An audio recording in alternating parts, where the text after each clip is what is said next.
your average office tower or commercial plaza. These spaces are engineered for volume. High ceilings, wide corridors, and sprawling floor plans exist specifically to manage thousands of human beings, moving, talking, and working simultaneously. When the sun sets and the crowds empty out, the architecture doesn't shrink to fit the remaining occupants. Instead, these massive, echoing structures enter a state of dormancy. They become liminal spaces, transitional environments stripped of their intended purpose, sitting idle in the dark. Look at this top-down floor plan of a typical commercial building. During the day, this space is saturated with life, but at night there is only a single isolated dot in the center, one night shift worker, swallowed by empty space. Security measures like reinforced glass and deadbolt locks are designed to keep the outside world at bay. Yet, when an environment is this deserted, the same walls that provide a sense of protection also define the exact boundaries of a worker's isolation. Examining the experiences of those left behind after hours reveals how these structures begin to fail, starting at the furthest perimeter and working inward. The first failure point is often at the edge of civilization, a highly isolated gas station on the outskirts of town. It's 1 a.m., and a solitary cashier is managing the storefront. A car pulls up to the pumps, but the driver doesn't come inside. Instead, a man steps out and stands silently on the concrete, staring directly through the glass perimeter at the worker. After a full minute of silent observation, the man finally breaches the doors. He doesn't buy anything. He slowly paces the aisles, eventually stopping to look at the cashier to deliver a single warning. "You shouldn't be here tonight." He drives away. 10 minutes later, the station's power cuts out entirely. Plunged into total darkness, the cashier sees headlights pierce the lot. The same car is back, sitting idly in the dark, its driver simply watching the storefront. The cashier barricades themselves in a back room and calls the police. By the time officers arrive, the vehicle is gone, but the responding officer reveals a terrifying detail. That specific car has a documented history of stalking solitary night shift employees. The glass walls and locks failed to act as a barrier. Instead, the building functioned like an illuminated display case, a cage where the worker remained visible while the threat maintained total control over the exterior darkness. We see a different kind of structural failure when a threat bypasses that exterior shell entirely. Consider a massive, multi-story office building sitting completely empty at 2:30 in the morning. Because a single security guard cannot physically occupy every floor at once, they rely on a digital panopticon. These glowing surveillance screens artificially extend the guard's vision, creating a sense of control over the cavernous, unlit spaces above. Then, the system captures an anomaly. Heavy footsteps echo from the deserted third floor. Scanning the camera feeds, the guard spots the intrusion. One of the heavy office doors is slowly creaking open, completely on its own. Armed only with a flashlight, the guard moves to investigate the physical space. The hallway is dead quiet, and the door is now standing wide open. Stepping over the threshold into the dark office, the silence is broken by a distinct whisper originating from directly behind him. He spins around, finding nothing but empty air. Here is a diagram tracking the guard's movement into the room. Reviewing the footage reveals the true spatial violation. The cameras show that as the guard crossed the threshold, An unseen entity walked in right behind him, occupying his immediate blind spot. Locked doors and surveillance cameras are rendered useless once an unseen threat has already established itself inside the physical perimeter. The technology intended to extend the guard's awareness ultimately only documented his vulnerability. The ultimate breakdown of safety occurs when even the final boundary, immediate personal space, is compromised. We see this at a small, strictly secured 24-hour call center at 3 a.m. The solitary worker receives an inbound call. The caller ID is completely blank. Answering the line, the worker hears only deep, rhythmic breathing, followed by a quiet voice whispering, "Why are you still there?" The worker slams the receiver down in a panic.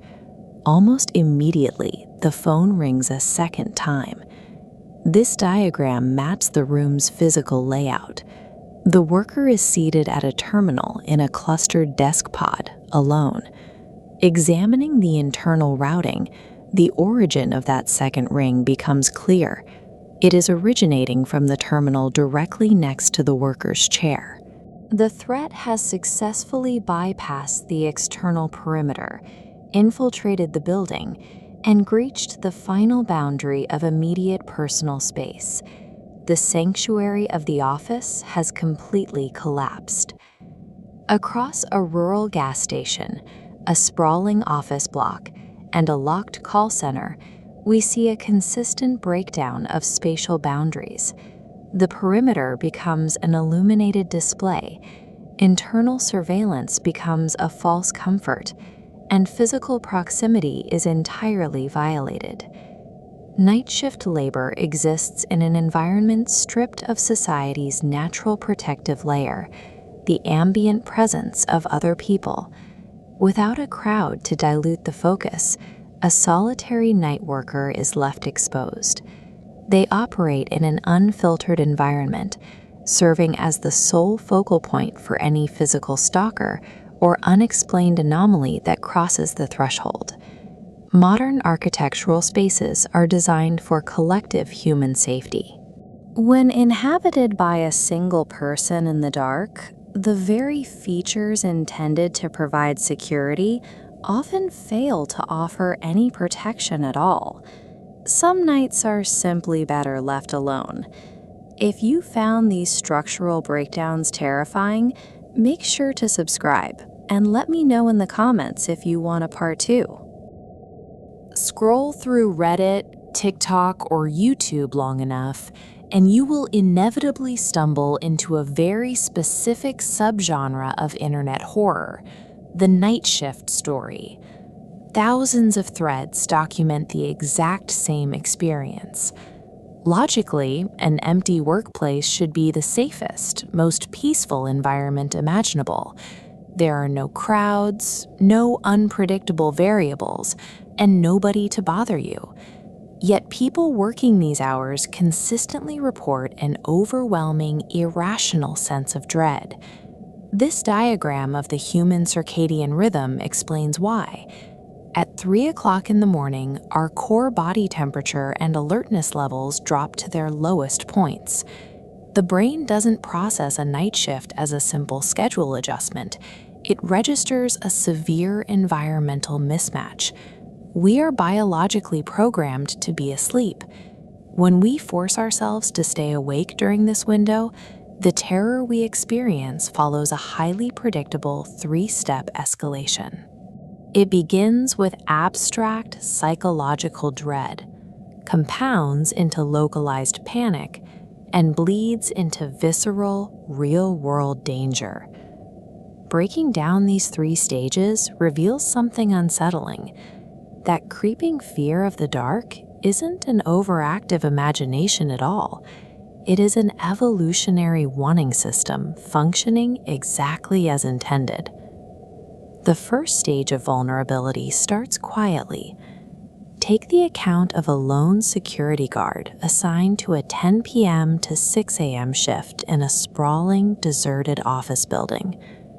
Most nights were entirely silent, but around 2:30 a.m. on a Tuesday, the guard heard clear, distinct footsteps coming from the empty third floor. Scanning the security feeds, everything appeared normal, until one specific camera caught an office door slowly opening entirely on its own.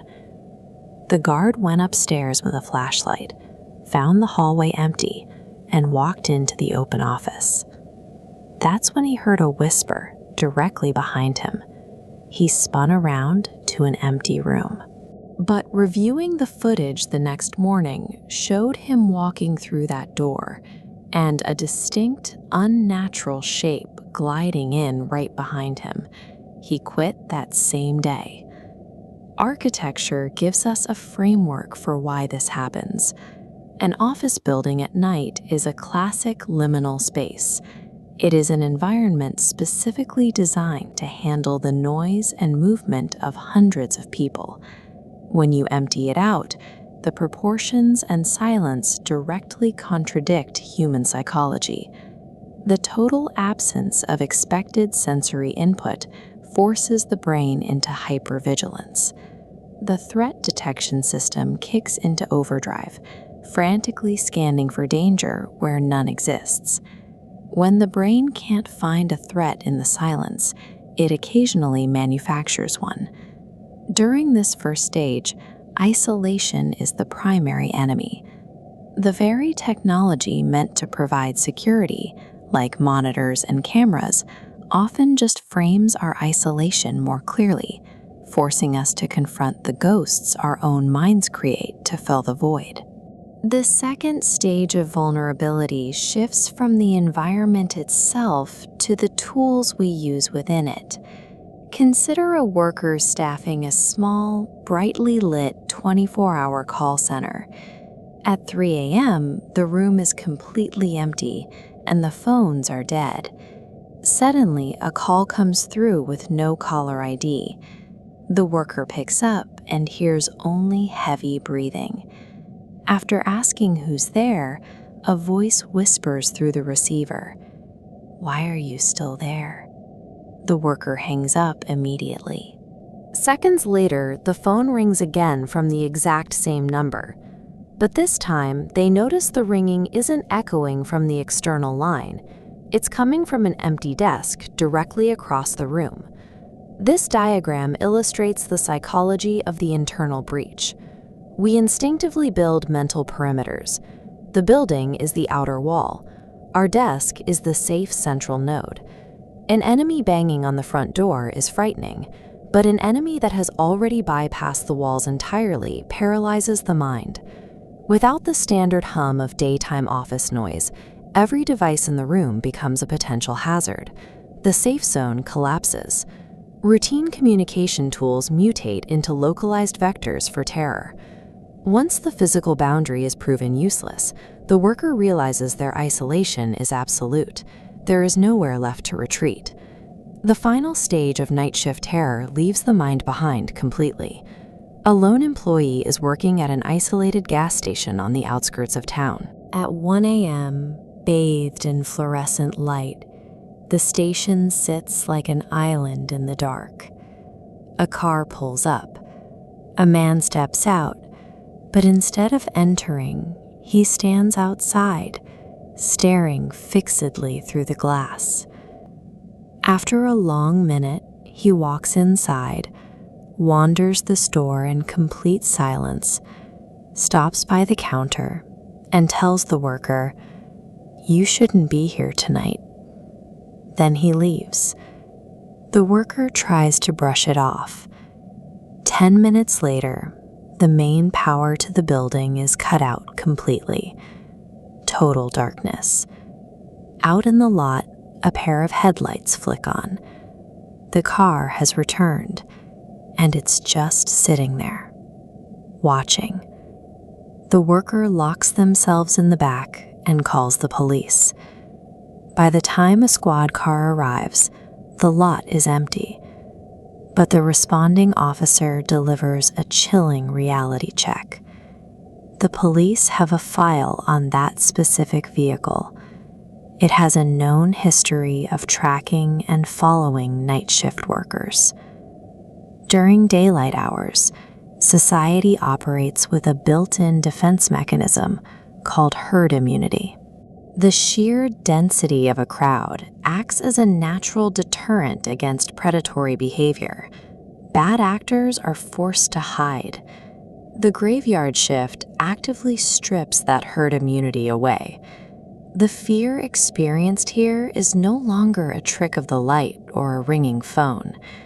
The isolation leaves the worker completely exposed, transforming them from an employee into vulnerable prey for a real physical predator.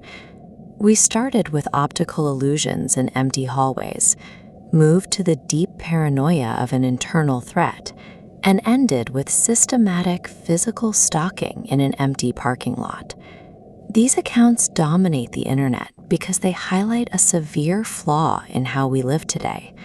We have built a 24/7 society that constantly tries to override our fundamental biological limitations. We force human beings to sit awake, stationary, and completely alone during the hours our bodies are demanding sleep. It removes all of our modern social armor, exposing us to the dark in the exact same way our ancient ancestors experienced it. If you enjoyed this breakdown of the night shift, make sure to subscribe to the channel and drop a comment below if you want us to cover a part 2. Keep the doors locked, because as these workers found out, some nights are simply better left alone. During the day, safety is a byproduct of presence. Crowds, constant activity, and social rules create a built-in security system we rarely think about. But the graveyard shift operates in a different reality. When 99% of the population goes to sleep, a tiny fraction of society is left alone to man the infrastructure. Without witnesses, the structural security we take for granted in modern buildings begins to fail. Doors and walls are only effective if there is someone nearby to respond when they are tested. These 3 distinct vectors map out how that isolation is exploited. We can categorize these threats as the unseen, the violation of sanctuary, and the physical predator. Working these hours strips away the artificial protection of a functioning society. It creates a vacuum that leaves the individual exposed to threats that the daylight would otherwise filter out. Consider the case of a security guard working a solitary shift in an office building. At 2:30 a.m., he heard heavy footsteps on the 3rd floor, a level that was supposed to be completely empty. He checked his security monitors and watched as an office door slowly swung open. There was no one in the frame to move it. He investigated the floor personally. The door was now wide open, but the hallway was vacant. As he stepped inside, he heard a whisper from inches behind him. He spun around to find only empty space. The camera footage from that night provided the final detail. It showed the guard entering the room and an unseen entity walking in right behind him. He resigned that same day. This shows why technology changes the nature of the fear. A sound in the dark allows the mind to make excuses, but a digital recording removes the ability to rationalize. It provides objective proof of something that shouldn't exist. The second vector involves the violation of space. In a locked, empty call center at 3 a.m., a worker received a call without ID. The line was filled with heady breathing. Then a voice whispered a question. "Why are you still there?" After hanging up, the phone rang again immediately. The worker didn't pick up this time. Instead, they listened to the sound of the ring echoing through the building. The call was coming from another desk inside the same office. In a building that was supposed to be sealed, the threat was already calling from the next row of cubicles. This illustrates the total collapse of a perimeter. The paralyzing factor here is the realization that all physical defenses have been bypassed. The threat is internal, and the sanctuary has been turned into a trap. The third factor moves from the psychological to the physical. At 1 a.m. at an isolated gas station, the danger is often visible long before it arrives. A man pulled up and stood outside in the dark. He stared through the glass at the lone worker for a full minute before entering to deliver a cryptic warning. "You shouldn't be here tonight." 10 minutes after he drove away, the station's power was cut. In the total darkness, the same car returned and sat in the lot, watching the building. Police later confirmed that this vehicle had a history. The driver was documented for intentionally stalking and targeting workers who were alone on the night shift. This is the most grounded fear of the night shift. Isolation creates a unique opportunity for predators who target those they know are outside the immediate reach of help. Whether the threat is an unseen entity or a physical stalker, the unifying factor is absolute isolation. This taps into a deep-seated evolutionary fear. For the majority of human history, being separated from the group after dark meant you were effectively defenseless. In these environments, the terror comes from the fact that a cry for help will go unanswered. You are back in the primal state of being cut off from the tribe. These stories suggest that our sense of modern safety is fragile. It is a condition that depends entirely on the presence of other people and the light of day. Some nights are better left alone. If you want to see a deeper analysis in Part 2, subscribe and let me know in the comments. During the day, commercial buildings are loud ecosystems. By 2 a.m., that energy reaches a zero point, leaving an eerie, hollow shell. This is the domain of the lone steward, a single security guard or custodian tasked with watching over thousands of square feet of dormant architecture during the graveyard shift. To manage isolation, workers draw a conceptual line using locked doors and cameras to define a safe zone. This boundary provides an illusion of control, but the terror begins when the threat is already on the wrong side of the door. These encounters suggest that our trusted safety mechanisms are far more fragile than we care to admit. False omniscience is the flawed belief that a wall of surveillance monitors grants a worker total awareness of their environment. We treat these cameras as all-seeing eyes, assuming nothing can move through the building without being documented in real time. A security guard working the 10 p.m. shift relies on this exact system until 2:30 in the morning, when he spots an anomaly on the 3rd floor. On his monitor, a heavy office door slowly swings open, despite the floor being entirely vacant. He investigates the empty hallway and finds the door wide open.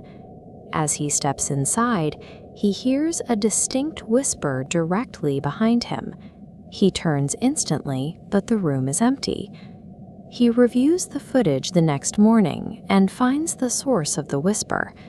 The camera captured him entering the room, but it also recorded something unseen trailing inches behind his heels. The surveillance system functioned perfectly as a recording device, but it failed as a tool of protection. It only served to prove that the guard was never actually alone. In a silent call center, A ringing telephone is a worker's sole tether to the world outside. It is the only breach in the silence allowed by the perimeter. For one agent, that tether brings a 3 a.m. call with no caller ID.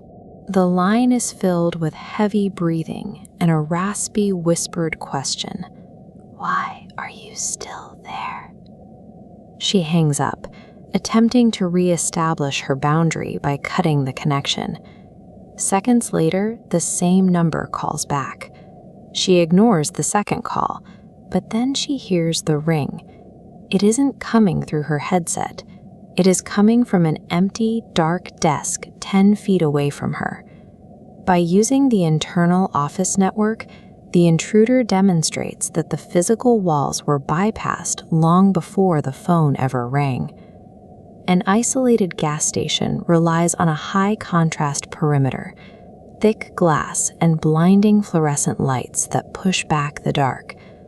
When a customer arrives at 1 a.m. and stares through the glass for a full minute before entering, the worker feels the tension. The man paces the aisles silently and leaves the worker with a single warning. "You shouldn't be here tonight." The worker watches the car drive away, trusting the locked glass doors to maintain a divide between himself and the stranger. 10 minutes later, the power fails. The lights vanish, and the visual perimeter that defined the safe zone disappears instantly.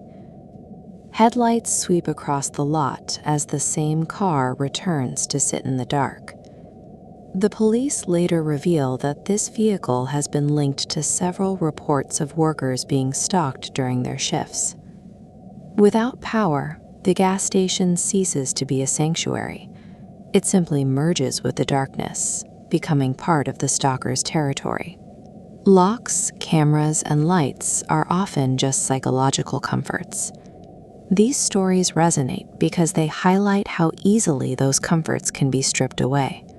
Removing the crowds and the daylight forces a worker into a state of deep vulnerability, where they must confront their environment without any functional safety systems. We rely on these same fragile boundaries every day. We assume a locked door means we are safe, forgetting that a lock is useless if the threat is already inside. If you want to explore more of the hidden horrors found in everyday workspaces, subscribe and let me know if you want a part 2, because some of these empty spaces are simply designed to be left completely alone once the sun goes down.